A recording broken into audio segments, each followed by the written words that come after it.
I shared everything with my best friend. Everything. Including my boyfriend's affection for me.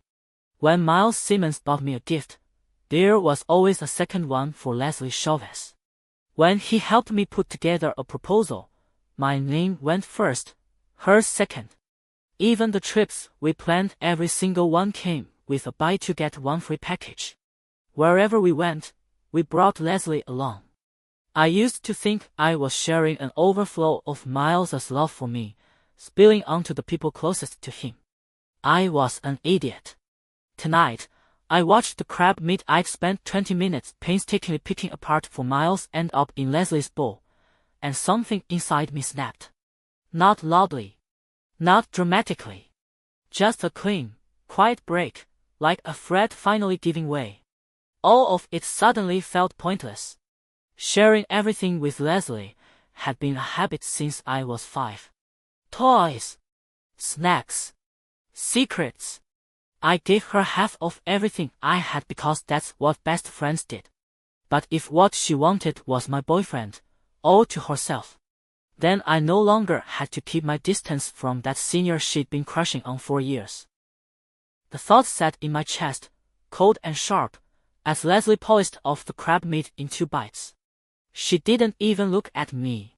Miles, though, turned to me with this ridiculous grin, like he'd done something wonderful. I saw her watching you the whole time you were picking that crab apart. She was practically drooling. Leslie rolled her eyes, but there was a smirk hidden in there. If you weren't here being a third wheel, Georgia would've just picked it for me herself. Who needed you to pass it over? Third wheel. She called me the third wheel. In my own relationship. With my own boyfriend. I pressed my lips together and said nothing. They'd already moved on to the holiday weekend, planning where to watch the boat races like I wasn't even at the table. There'll definitely be a crowd that day. Miles, get up early and grab a spot. And find somewhere with some shade. Georgia hates the heat. Leslie dictated my preferences the way she always did, like she was reading from a script she'd memorized years ago. Miles nodded along, making mental notes. Got it. And that trendy restaurant Georgia sent you, if we're eating there that day, I'll go book it today. Every sentence the two of them spoke was about me. My likes. My dislikes. My wants. My needs. Neither of them turned their head to ask what I actually wanted. For the holiday weekend, I want to go back home, I said. The words landed like a stone in still water. Both of them froze. Miles set down his chopsticks with a clatter. Everything was fine. Why are you changing your mind again? Weren't you the one who told Leslie you wanted to hit up that trendy restaurant over the weekend? A bitterness rose in my throat, thick and acidic. Yes. I did want to go to that restaurant. Just not with the 3 of us. Not like this, with me in the middle, where even my breathing felt like one thing too many. I opened my mouth to explain, but Miles had already stood up to settle the bill. He took my membership card, and used it at the front counter to redeem the collectible mystery box Leslie had been wanting all along. The bracelet I'd been staring at for months sat in the corner display case. The points I'd been saving for so long were finally enough today. Miles knew that. I'd shown him the bracelet. I'd told him how long I'd been saving. He came back and handed the mystery box to Leslie with one airy little line. We come here to eat all the time anyway. You can swap for your bracelet some other time. Some other time. Like my wants were always negotiable. Like my needs could always wait. Like I was an afterthought in my own life. We stepped out of the restaurant, and the rain came down out of nowhere. Fat, cold drops that hit the pavement like tiny explosions. Miles gave the umbrella to Leslie without a second thought. Then he pulled off his jacket and draped it over my head, wrapping an arm around me as we ran toward the car. The cold rain pelted my body. I was shivering violently, my teeth chattering. But Miles was still laughing, completely oblivious. Georgia, doesn't this feel just like that line everyone posts online? If two people walk through the rain together, they're meant to grow old together too. Two people. He said 2 people. But there were 3 of us. There were always 3 of us. I was on my period. My lower belly was cramping in waves. My face was white with pain. Miles didn't notice at all. He never noticed. Not when I was hurting.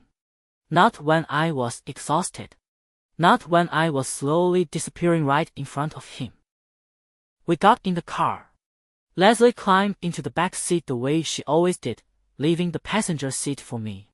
She'd always had a good sense of boundaries about that. She knew where she belonged. Or at least, she knew where she was supposed to belong. Georgia, there's a towel in the car. Hurry and dry yourself off, she said, her voice dripping with practiced concern. I paused. Then I opened the center console. Inside was a towel.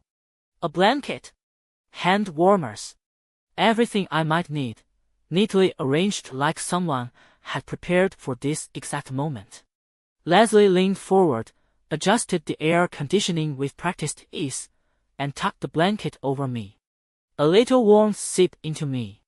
But inside, I had gone hollow. These things, when did they get put in the car? I asked, my voice flat. Miles's tone was easy, almost bored. Last time I took Leslie to pick out your birthday gift, she said you get cold easily, so I grabbed them while we were at it. But this was something I had said many times. I'd told Miles 100 times that I got cold easily. I'd asked him to keep a blanket in the car. I'd begged him to remember. He remembered when Leslie said it. Not when I said it. Not ever. I stared at the blanket wrapped around me, the towel in my hands, the hand warmers in the console. And I realized, with horrible clarity, that Leslie had been managing my relationship with Miles for years. She knew what I needed better than he did. She anticipated my wants better than he did. She was more attentive to me than my own boyfriend. And I had let her. I had let her insert herself into every corner of my life. I had let her become the third person in my relationship. I had let her take and take and take, and I had smiled through all of it because I thought that's what friendship meant. But friendship wasn't this. Love wasn't this. Love was supposed to make you feel seen. Not like a ghost haunting your own life. The rain hammered against the roof of the car. Miles turned on the radio, humming along to some song I didn't recognize. Leslie scrolled through her phone in the back seat, occasionally commenting on something she saw. They were both so comfortable, so at ease, like nothing was wrong, like I wasn't falling apart in the passenger seat. I looked at Miles's profile. The sharp jaw, the easy smile, the way he drummed his fingers on the steering wheel. I used to think he was the most beautiful man I'd ever seen. Now all I saw was a stranger wearing a familiar face. I thought about the senior. The one Leslie had been crushing on for years. The one I'd always steered clear of out of loyalty to her. His name was Evan.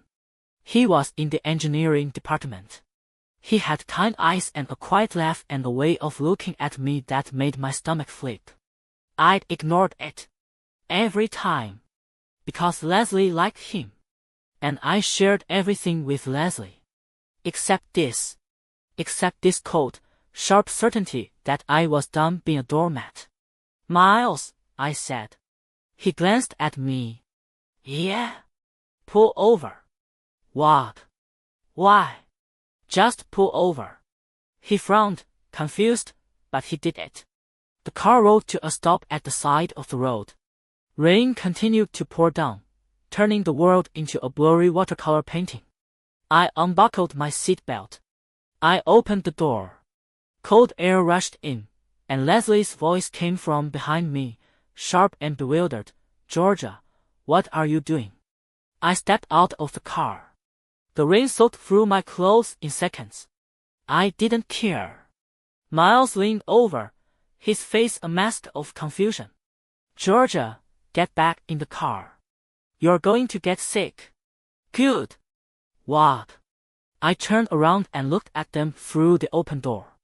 My best friend and my boyfriend, sitting together in a car that had been prepared for me by someone who wasn't him.